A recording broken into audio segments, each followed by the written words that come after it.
మన ప్రభువును రక్షకుడైన యేసుక్రీస్తు నామమున మీ అందరికీ వందనాలండి. అందరూ బాగున్నారా? మీరందరూ బాగుండాలని మేము ప్రతిదినం ప్రార్థన చేస్తున్నాము. ఈ ఆదివారం కొద్ది సమయము దేవుని యొక్క వాక్యాన్ని విందాము.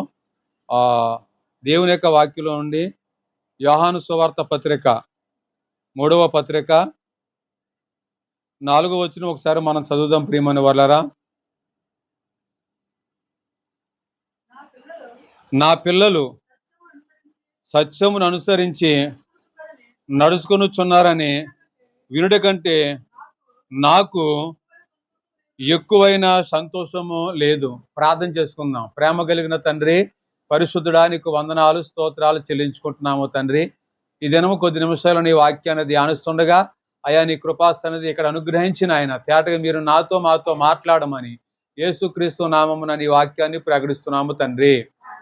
తల్లిదండ్రులకు ఎవరైనానో పిల్లలు ఎలా ఉండాలని కోరుకుంటారో చాలామంది నా కుమారుడు డాక్టర్ అవ్వాలి, లేకపోతే సాఫ్ట్వేర్ అవ్వాలి, ఈ కలెక్టర్ అవ్వాలని కోరుకుంటూ ఉంటారు ఇలాగా. అయితే ఇక్కడ దేవుని యొక్క వాక్యం సెలవిస్తుంది. ఇక్కడ ఏముందంటే ప్రియమైన వాళ్ళరా, నా పిల్లలు సత్యమును అనుసరించి నడుచుకొనుచున్నారా అని వినుట కంటే నాకు ఎక్కువైన సంతోషము లేదు. మన పిల్లలు ఆస్తులు ఐశ్వర్యాలు సంపాదించే దానికంటే అంట సత్యాన్ని అనుసరిస్తుంటే తల్లిదండ్రులు సంతోషిస్తారంట. అర్థమవుతుందండి? మన పిల్లలు అత్తమాన అబద్ధాలు ఆడుతున్నారు అనుకోండి, మనకైనా సంతోషం ఉంటుందా? కొన్ని పక్క వారికైనా సంతోషం ఉంటుందా? సంతోషము ఉండనే ఉండదు. కనుక మన పిల్లల్ని ఏ విధంగా పెంచాలి? ఇప్పుడు సత్యాన్ని అనుసరించే వారిగా మనము పెంచాలి. సత్యం అంటే ఏంటి? ఎవరు?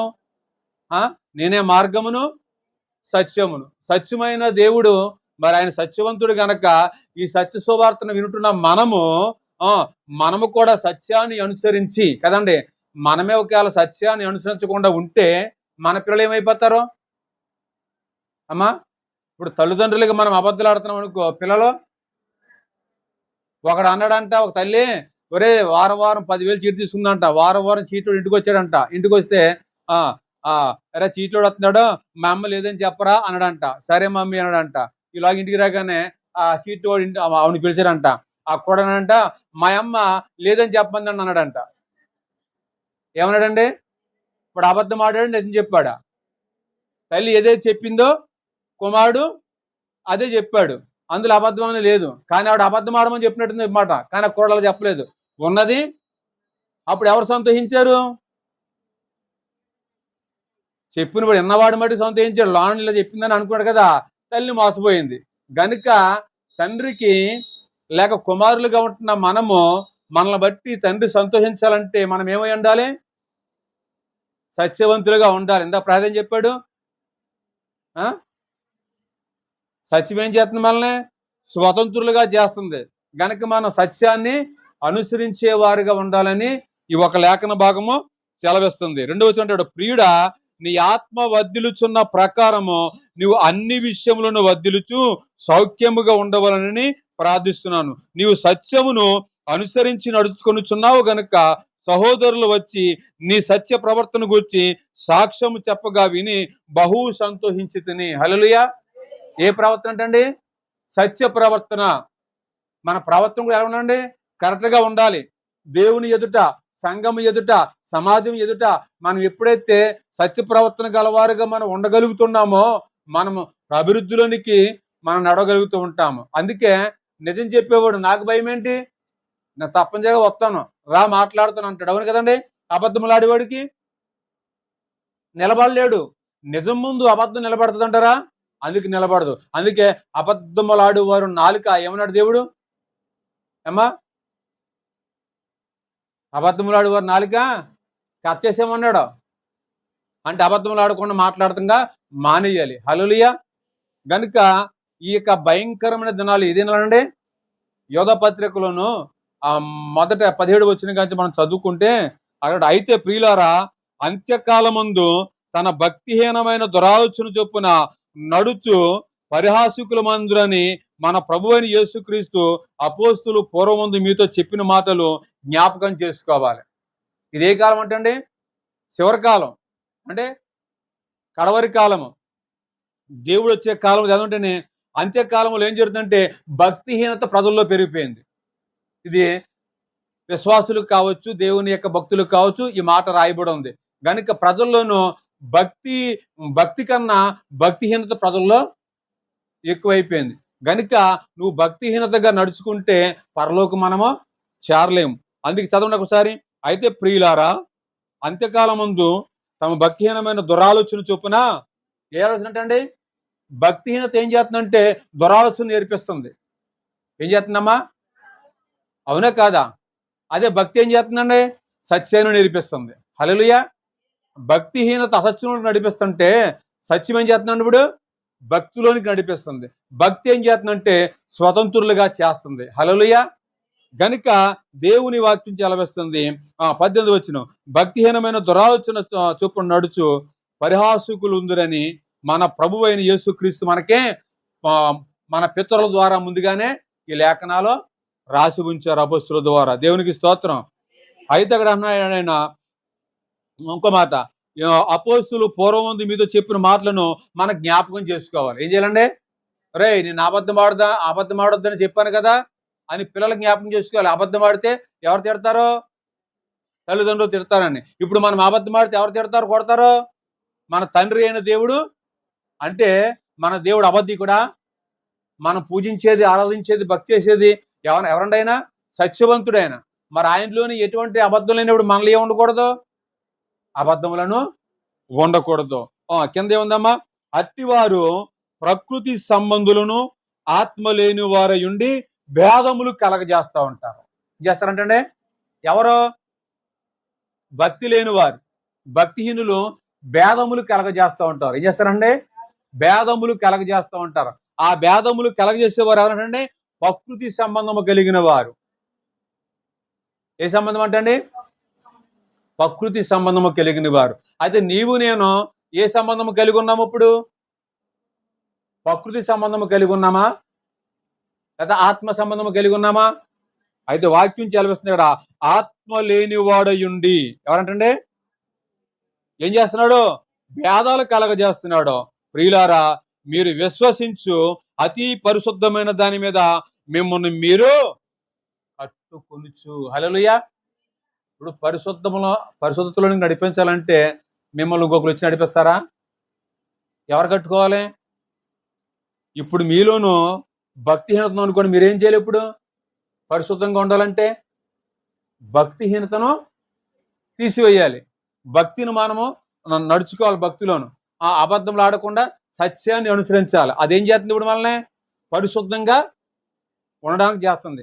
పరిశుద్ధమైన స్థలంలోనికి మనం వెళ్ళాలంటే మనం ఎలా జీవించాలి? ఇప్పుడు పరిశుద్ధత కలిగి జీవించాలి. పరిశుద్ధత లేకుండా ఎవడును ప్రభువును చూడలేరు. గనుక ఇక్కడ ఏమని చేద్దంటే అతి పరిశుద్ధమైన దాని మీద మిమ్మల్ని మీరు కట్టుకొనుచు.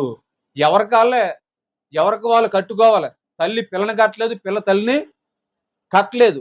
భక్తిని ఎవరికి వాళ్ళే జాగ్రత్తగా కాపాడుకుంటూ ఉండాలి.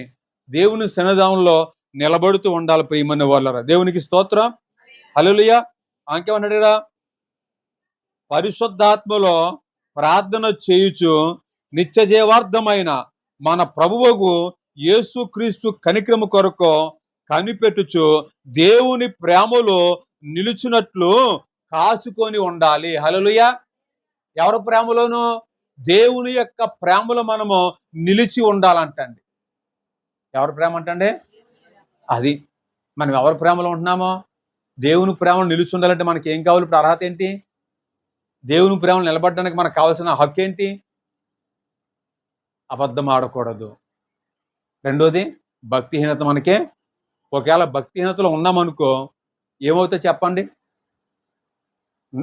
నమ్మకం లేకపోయినా భక్తిహీనత ఏమవుతుందంటే 5వ వచనంలో ఏముంది? అక్కడ 5వ వచనంలో చెప్తాడు. అక్కడ ఏముందంటే, అక్కడ ప్రియమైన వాళ్ళరా, ఈ సంగతులన్నీ మీరు మొదటనే ఎరిగి ఉన్నాను, నేను మీకు జ్ఞాపకము చేయగోరుదేమనగా ప్రభువు ఐగుప్తులో నుండి ప్రజలను రక్షించిన నేను వారిలో నమ్మకపోయిన వారిని తరువాత నాశనము చేశాను.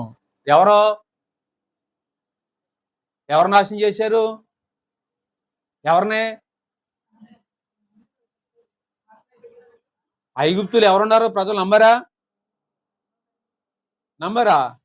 నమ్మలేకపోయారు. అందుకే దేవుడు వారిని ఏం చేశాడు? నాశనం చేసేసారంటండి. నమ్మిన వారు ఇప్పుడు ఎలా ఉండాలి? ఇప్పుడు మనం నమ్మాం కదా, నమ్మలేదా? ఇప్పుడు మనం నమ్మలేదనుకో ఆ జాబితాలోనికి వెళ్ళిపోతాం. ఇప్పుడు నమ్మమనుకో ఇప్పుడు ఏ జాబితాలో ఉండాలి? ఇప్పుడు ఆత్మ కలిగిన వారుగా ఉండాలి. ఆత్మను ఐక్య పుట్టించే మంట మనలో ఉండాలి. దేవుని కొరకు మన స్థిరులుగా ఉండాలి.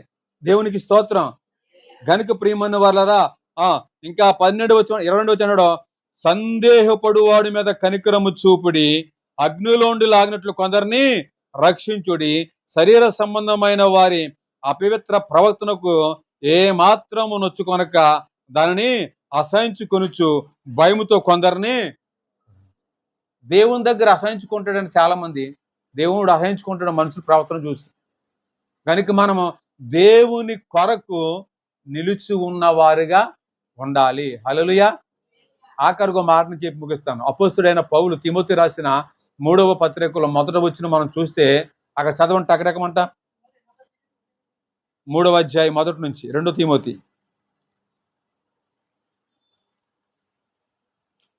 అంత్య దినములలో అపాయకరమైన కాలము వచ్చినని తెలుసుకొనుము.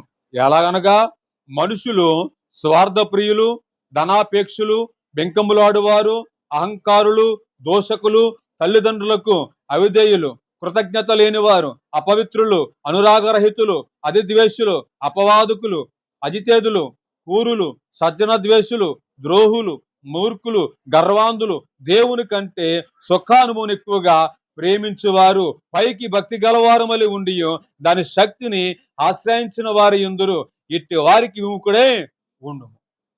పైకి ఎలా కనబడుతున్నట్టండి? భక్తి గలవారుగా కనబడుతున్నామంట మనం. కానీ మనలో ఏమున్నాయంటండి? స్వార్థము, ధనాపేక్ష, బెంకమలాడము, అహంకారము, దోషించడము, తల్లిదండ్రులకు అవిధేయులుగా జీవించడము, కృతజ్ఞత లేని వారుగా ఉండడము, అనురాగరహితులుగాను, ఎన్ని రకరకాలుగా మానవుడు జీవిస్తున్నాడు.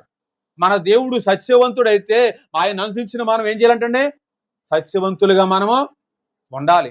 హల్లెలూయా. గనుక దేవుని పిల్లలారా, దేవుని సన్నిధానంలోను దేవుడు మనల్ని బట్టి దేని బట్టి సంతోషిస్తానంటేనే నువ్వు అబద్ధములాడకుండా ఉండటమే. నా పిల్లలు సత్యాన్ని అనుసరించడానికంటే అంతకని మించిన సంతోషం నాకు లేదు. నా కుమారుడు కోట్లు సంపాదించాడన్న సంతోషం దానికన్నా అబద్ధం ఆడకుండా ఉండే అది నాకు గొప్ప సంతోషం కలగజేస్తుందంటే. హల్లెలూయా. కోట్లు సంపాదించేవాడు, ఆస్తులు సంపాదించేవాడు, ఆ కోట్లలోను, ఆస్తుల్లోను, వేలలోను బోల్డ్ అబద్ధాలు ఉంటాయి, ఉండవండి? కానీ నువ్వేమీ సంపాదించకపోయినా పర్లేదు, కానీ అబద్ధం ఆడకుండా నువ్వు నిలుచుంటే నిన్ను చూసేది ఎవరు సంతోషిస్తున్నాడంటే? దేవుడు సంతోషిస్తున్నాడండి. హల్లెలూయా. దేవుడు అంటాడు, దావీదు నా ఇష్టానుసారమైన హల్లెలూయా. మరి నువ్వెప్పుడు? దావీదు దేవుని ఇష్టానుసారమైన నేను దేవునికి ఎప్పుడు ఇష్టలుగా ఉంటాం మనము? ఇప్పుడే సత్యాన్ని అనుసరించి మనం ఆ బెంకమలాడేవాళ్ళుగా ఉండకూడదంటండి. ఎలా ఉండకూడదంటే? రెండోది స్వార్థంగా ఉండకూడదంట. మూడోది ధనాపేక్ష కలిగి ఉండకూడదంట. ఇప్పుడు ధనం వద్దంటారా? ధనం మనకు కావాలి, వద్దమ్మా? కావాలి. ఎంత కావాలి నీకు? ఈరోజు ₹1,00,000 నీకు కావాలంటే ఆ ₹1,00,000 దేవుడు ఇస్తాడు, అంతే. ఆ నమ్మకము, విశ్వాసము మనకు ఉండాలి. ఎంతవరకు మనకి ఆ అవసరాలు కట్టి మనకి కావాలో అవన్నీ దేవుడు మనకి ఇస్తాడు. అంటాడా, అడగక మునిపే మీ అక్కర్లను తీర్చే దేవుడు. హల్లెలూయా. మనం పద్దాక అడిగేస్తాం ఉంటాం. ఏం అడిగేస్తాం? ఈ పక్కన చదివినాయన, ఈ పక్కన ఇది నాయన అడిగేస్తూ ఉంటాం కదా. సత్యాన్ని ఈ నాయన, నా నోటికి అసత్యం ఆడకుండా కదండి, అబద్ధాలు ఆడకుండా సత్యం మాట్లాడే నాలుక నాకు దయచేయి. హల్లెలూయా. ఎప్పుడైతే సత్యాన్ని మాట్లాడగలిగే కృప మనలో ఉంటావో నువ్వు ఎక్కడికి వెళ్ళినా ధైర్యంగా నిలబడగలుగుతుంటావు. అటువంటి వారిని చూసి, ఇప్పుడు స్కూల్ పెడతాను అనుకోండి, ఒక లీడర్షిప్ పెడతారు నన్ను. ఆ లీడరు ఒక అబద్ధం ఆడకుండా చక్కగా ఉంటే, ఈ అమ్మాయి కానీ అబ్బాయి కానీ నేను ఎప్పుడు జాయిన్ అయిన కాడి నుంచి ఒక అబద్ధం ఆడటం కూడా నేను చూడలేదండి. ఎవరు సంతోషిస్తారో? టీచర్స్ సంతోషిస్తూ ఉంటారు కదండి. వీడు వచ్చిన కాడి నుంచి ఏదో పెన్ను పెన్సిల్ పట్టుకెళ్ళిపోతున్నాడండి, వీడు మళ్ళీ తీయలేదు అంటాడండి అని చెప్పినప్పుడు ఏమంటుంది? ఇంటికి రాగానే తీసావా అనగానే మరి తీసుకొని దాచుకోవాలని వాడు చెప్తాడంటరా అని ఇప్పుడు సపోర్ట్ ఇస్తూ ఉంటుంది అబద్ధం ఆడి. అది ఎంతవరకు కరెక్ట్ అది? కనుక మన పిల్లలను చిన్నప్పటి నుంచే సత్యములోనికి నడిపిస్తే వారు ఎదిగి ఫలిస్తూ ఉంటారు, దేవునికి సాక్షులుగా ఉంటారు. ఎక్కడికి వెళ్ళినా విజయము వాళ్ళ దగ్గరికే వస్తూ ఉంటుంది. హల్లెలూయా. గనుక ప్రియమైన వాళ్ళారా, మనం చూస్తున్నాము నీతిమంతుల పిల్లలు భిక్షమెత్తుట ఉంది ఎక్కడన్నానో లేదు. దేవుడు వారికి ఏది భిక్షమెత్తండి. అవసరమైతే ఇక్కడ అప్పర కోటేశ్వరు కూడా భిక్షమెత్తుకుని అడుక్కునే వాళ్ళు ఉన్నారు లేదా? అంత అయిపోయిన తర్వాత. కానీ నీవు నేను అడుక్కునే స్థితునికి దేవుడు తీసుకెళ్ళేవాడు కానే కాడు. గనుక దేవుని యొక్క ఆశీర్వాదము మనకు కలిగి ఉండాలంటే ప్రియమన్న వాళ్ళరా, నీ తండ్రి అయిన దేవుడు నిన్ను బట్టి సంతోషించాలంటే నువ్వేమై ఉండాలి? ఇప్పుడు సత్య సువార్తను విని సత్యాన్ని అనుసరించి దేవుని కొరకు జీవించే వారికి ఉంటే మిమ్మల్ని బట్టి లేక మనల్ని బట్టి మన తండ్రి అయిన దేవుడు సంతోషిస్తూ ఉంటాడు. హల్లెలూయా. ఈ రోజు నుంచి ఒక అబద్ధం కూడా ఆడినండి, నేను సత్యాన్ని మాట్లాడతానండి, సత్యాన్ని అనుసరిస్తానని దేవుని దగ్గర ఒక తీర్మానం చేసుకుని వెళ్తే నువ్వు బహుగా దీవించబడతా ఉంటావు. హల్లెలూయా. గనుక ప్రియమైన వాళ్ళ దేవుని సన్నిధానములోను ఈరోజు ఎంతవరకు ఎత్తబడిన వాక్యం ప్రతిదీ కూడా మనము విన్నప్పుడు మన దేవుడు సత్యదేవుడు గనుక ఆయన మనం ఆరాధించినప్పుడు ఆత్మతోనూ సత్యముతో మనం ఆరాధిస్తే ప్రియమైన వాళ్ళ దేవుని కృపను పొందుకుంటాం. ఆత్మ లేనివాడుగా ఉంటే ఏ ప్రయోజనమును లేదు. ఆ ఆత్మ దేవుని కొరకు ఆశ కలిగి తృష్ణ కలిగి జీవించాలి. హల్లెలూయా. అటువంటి కృప దేవుడు మనకు దయచేయునుగాక. మీ అందరికీ వందనాలండి.